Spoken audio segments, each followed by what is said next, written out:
Okay, तो class 10th mathematics शुरू करते हैं, ठीक है। इसमें यार सबसे 1.1 सबसे पहला कॉन्सेप्ट है यूक्लिड डिवीजन लेमा, ठीक है। यूक्लिड डिवीजन लेमा मतलब पढ़ाने में मुझे शर्म आ रही है, क्यों? क्योंकि ये आपने 5वीं 6वीं में पढ़ा होगा। आपको अगर HCF निकालना आता है then that means you know that, ठीक है। इसमें कोई नया कॉन्सेप्ट नहीं है, ये चीज आप पहले से जानते हो, ठीक है। बट मैं फिर भी बता देता हूँ as it is written in book, Euclid division lemma, ठीक है। अब किसी को डाउट होगा कि लेमा क्या होता है। लेमा मतलब होता है कि proven statement used to prove another statement, ठीक है। कोई भी एक स्टेटमेंट है, प्रूवन स्टेटमेंट माने जो पहले से सत्य है, ठीक, पहले से प्रूव्ड है कि ये सत्य है, ठीक है। उस स्टेटमेंट का मैं यूज करूं कि दूसरा स्टेटमेंट भी सत्य है। ये सत्य है क्योंकि दूसरा सत्य, मतलब ऐसा समझो A is true, there are two statement, statement A, statement B, ठीक। अब लेमा कहता है कि अगर A ट्रू है, if A is true which is true, ठीक है, A सत्य है, अगर A सत्य है तो B भी सत्य है, ठीक है। If A is true, if A is true then B is also true, ठीक। ये तो हुआ लेमा का मतलब, ठीक। अब ये कहता क्या है? ये कहता है यूक्लिड डिवीजन लेमा कि मान लो कोई भी दो इंटीजर्स हैं आपके पास, ठीक। Any two integers you have A and B, ठीक है। Where A is greater than B, suppose A is greater than B, then there exist two integers or two other integers Q and R in such a way that A can be written as BQ plus R where R is greater than 0, ठीक है। अंग्रेजी थोड़ी hi fi हो गई। अब देखो ये कुछ भी नहीं है, जैसे मान लो ये दो इंटीजर ले लिया मैंने 5 और 3 A और B की जगह, ठीक। A 5 हो गया, B 3 हो गया, ठीक है। तो ऐसे नंबर्स एग्जिस्ट करेंगे जो कि 5 को कैसे लिख पाऊं मैं, 3 into 1 plus 2, ठीक है। तो ऐसे दो नंबर एग्जिस्ट कर रहे हैं ना, 1 और 2। ऐसे कोई भी दो नंबर, दो पॉजिटिव इंटीजर के लिए आप ऐसे दो नंबर, ऐसे मल्टीपल नंबर आप फाइंड कर सकते हो, ठीक है। मान लो 50 और 80 ले लेते हैं, ठीक है। 50 और 80, तो here A, here it is B, क्योंकि एक बड़ा होना चाहिए दूसरे से, ठीक है। 80 can be written as 50 into 1 plus कितना हो गया 30, ठीक है। अब कहो कि बार बार तो आपका 1 ही आ रहा है, ठीक है, 180 ले लो, ठीक है। तो यहाँ पे कितना आएगा 50 into 3 प्लस 50 या 150 और 30, 180, ठीक है, 180। तो ये कैसे लिख पा रहा हूं मैं? ये बेसिकली एक रूल है, बचपन में पढ़ा होगा आपने, हिंदी में या इंग्लिश में भी लिख दूंगा मैं। भाज्य बराबर भाजक गुणा भागफल प्लस शेष। ये 5वीं में पढ़ते हैं लोग, मैंने भी 5वीं में पढ़ा था। डिवीजन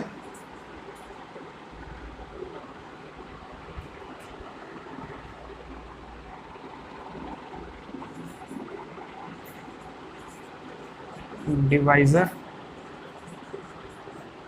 इनटू भागफल को क्या बोलते हैं, प्लस रिमाइंडर, ठीक है।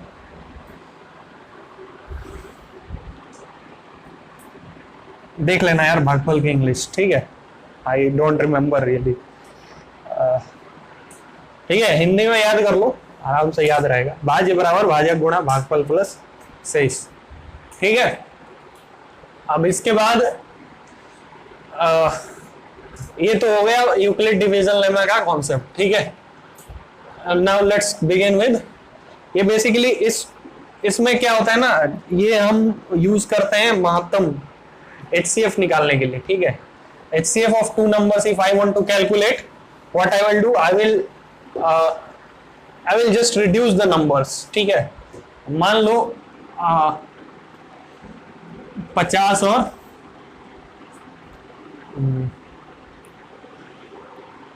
230 का HCF निकालना है, ठीक है।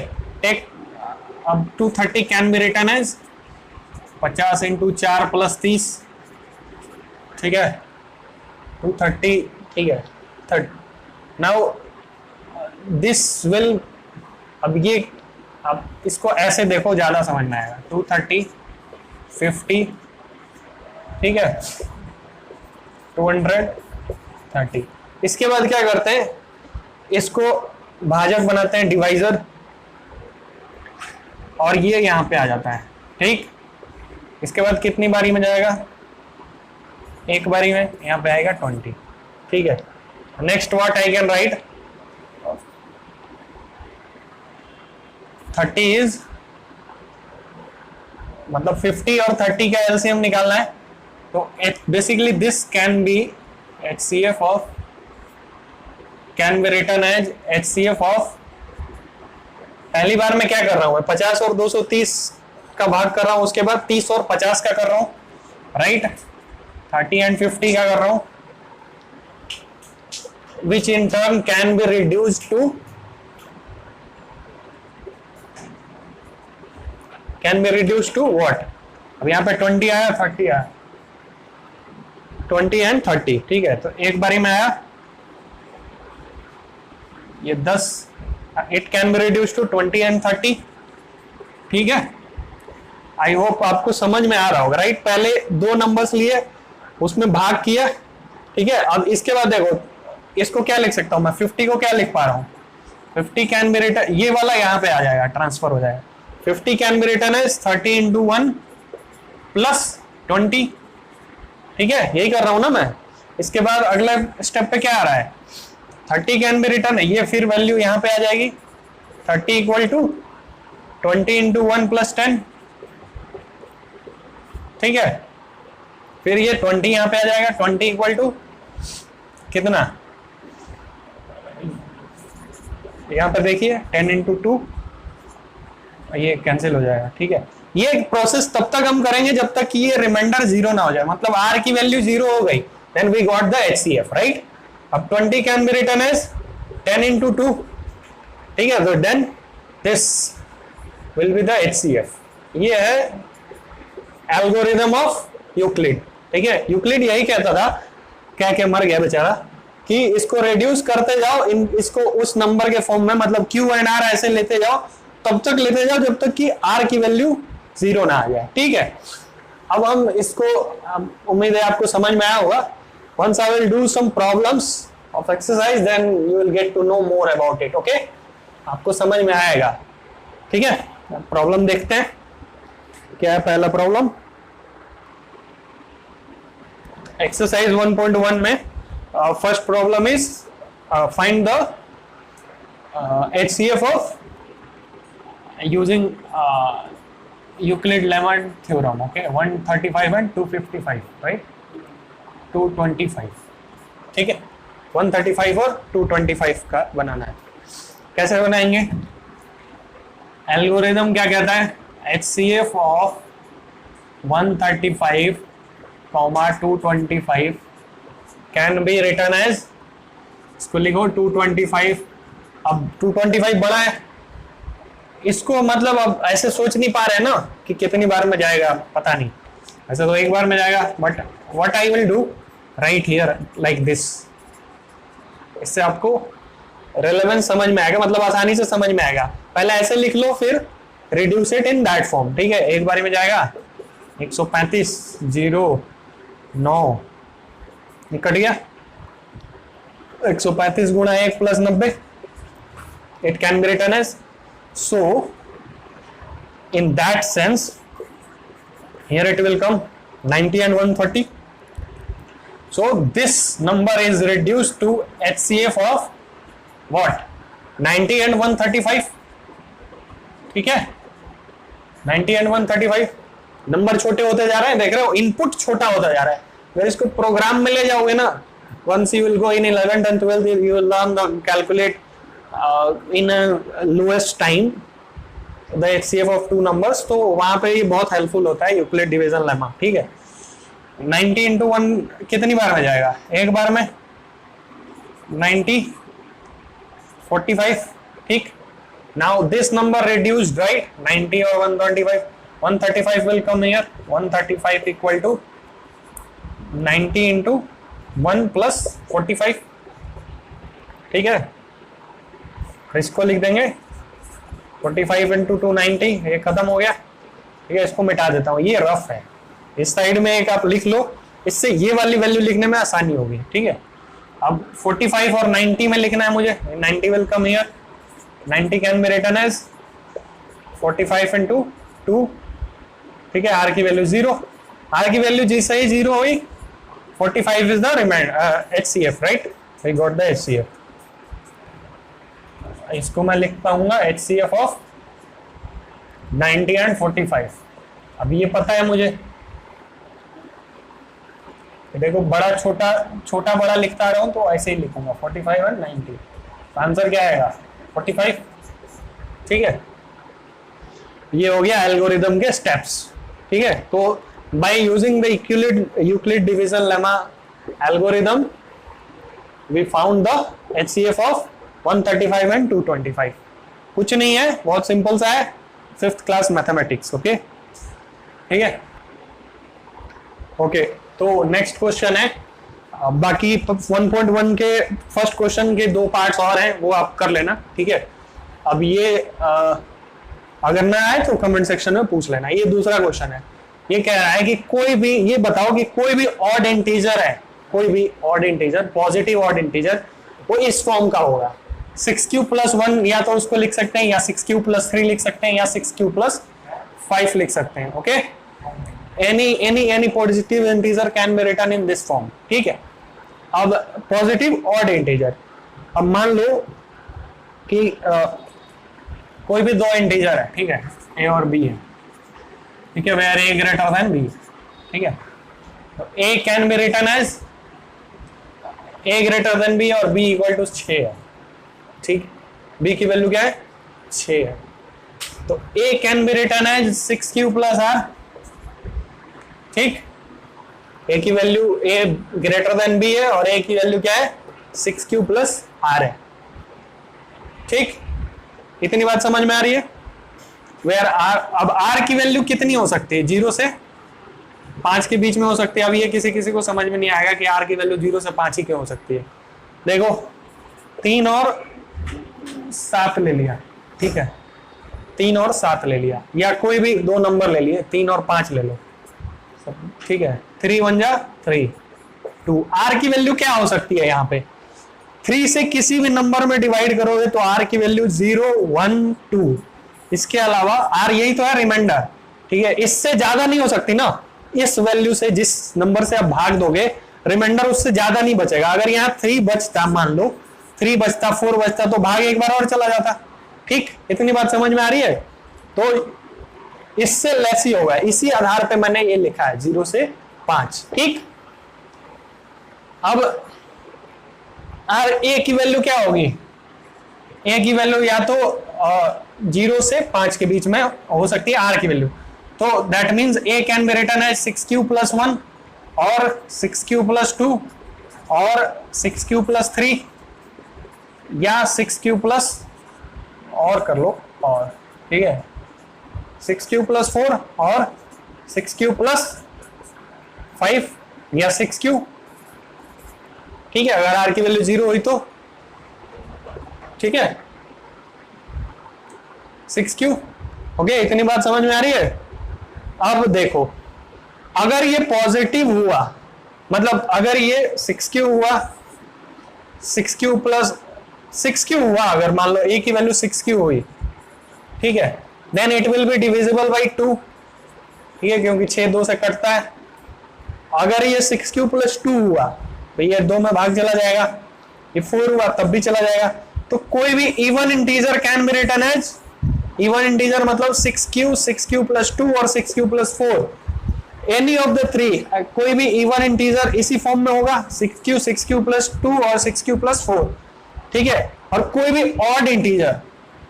ऑड इंटीजर जो भी होगा, अगर ये ऑड होगा a, तो that means it can be written as 6q, 6q + 1, 6q + 3 और 6q + 5, ये समझ में आ रहा है कि अगर ये इवन होता, a की value, if a is even then a की वैल्यू या तो 6q होती या 6q प्लस 2 होती या 6q प्लस 4 होती। अगर a ऑड है तो 6q प्लस 1 होगा या 6q प्लस 3 होगा या 6q प्लस 5 होगा। तो यही तो ये कह रहा है। तो इसका मतलब a अगर ऑड है that means a can be written as 6q plus 1, 6q plus 3 और 6q प्लस 5। इसको लिख देना, लैंग्वेज में लिखना पड़ेगा आपको टू गेट मार्क्स, ठीक है। तो ये हो गया आपका क्वेश्चन नंबर 2।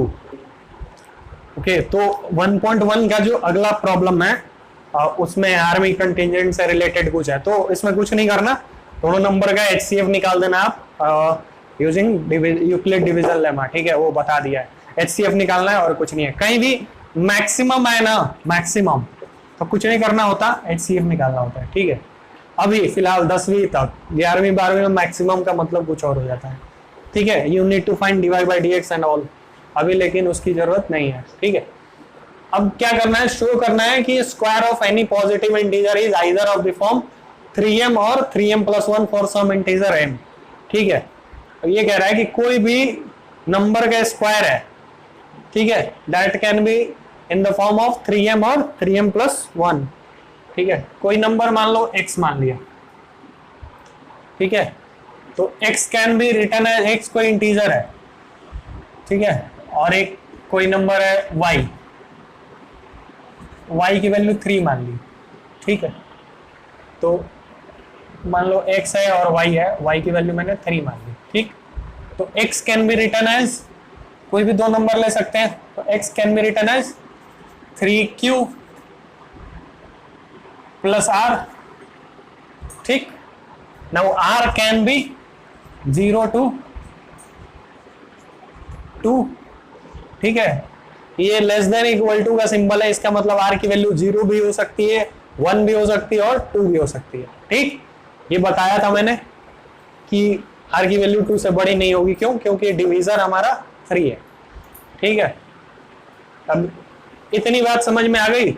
लेट्स से कि r की वैल्यू 0 है, ठीक है। अगर r की वैल्यू 0 है तो x स्क्वायर क्या आएगा?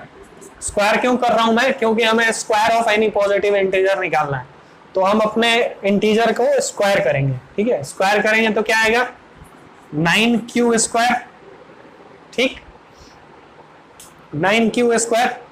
अब 9q स्क्वायर क्या है? एक इंटीजर ही तो है, ठीक है, एक इंटीजर ही आएगा ना, इरेशनल नंबर तो नहीं आएगा ना।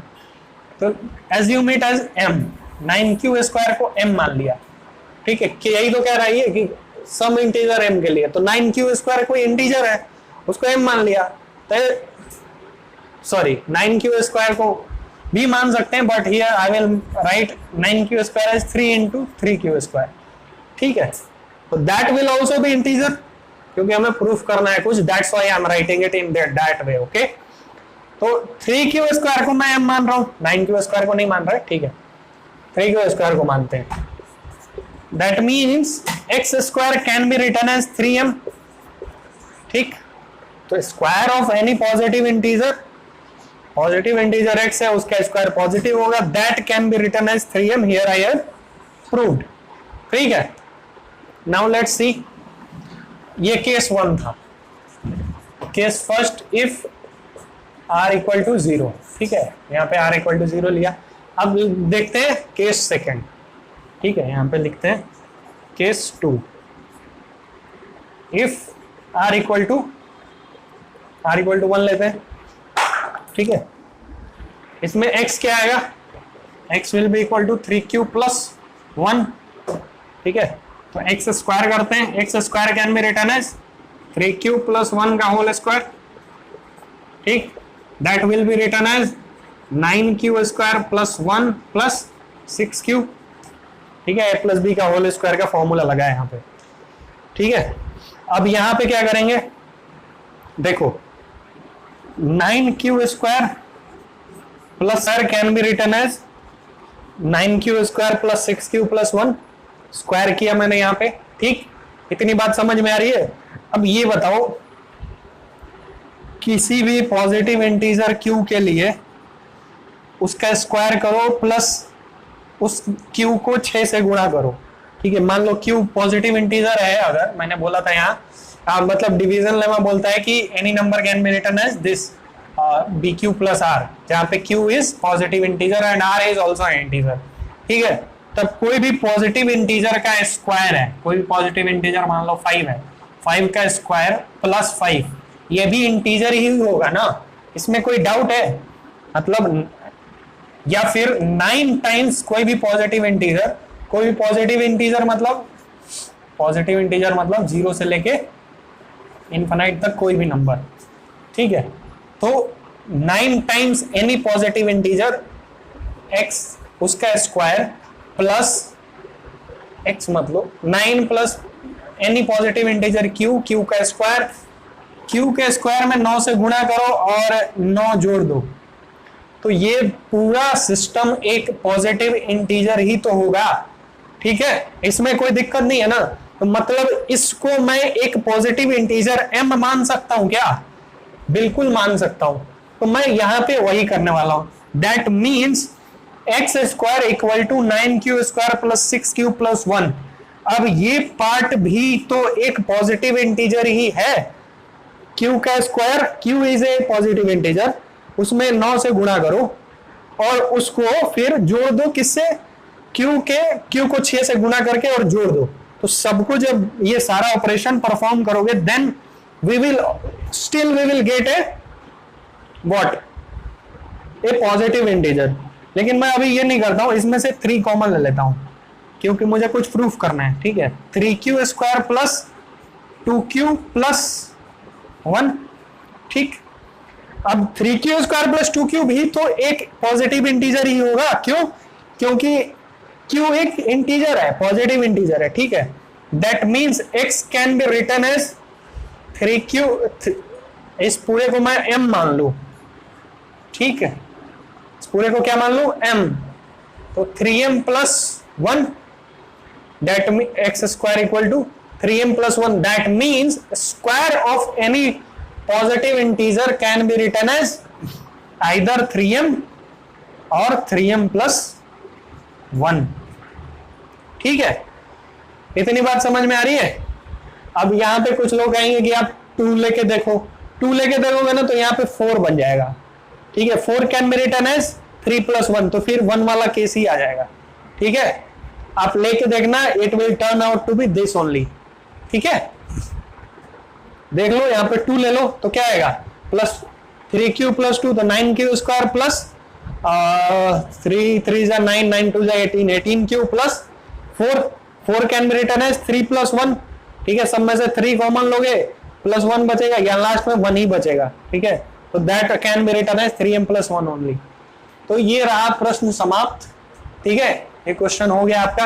नेक्स्ट क्वेश्चन क्यूब वाला है, तो वो आप करना अटेम्प्ट, सिंपल एक नंबर मान लेना 3 और उसके बाद उसका या जो भी दिया हुआ उसके हिसाब से उसका क्यूब करना, और देखोगे आप कि you are able to write it in that particular form. Okay, तो अभी के लिए इतना ही रखते हैं। ठीक है, in the next video we will continue with the subsequent concepts as well as the questions. Okay, please like, share and subscribe these videos. Okay, thank you for watching.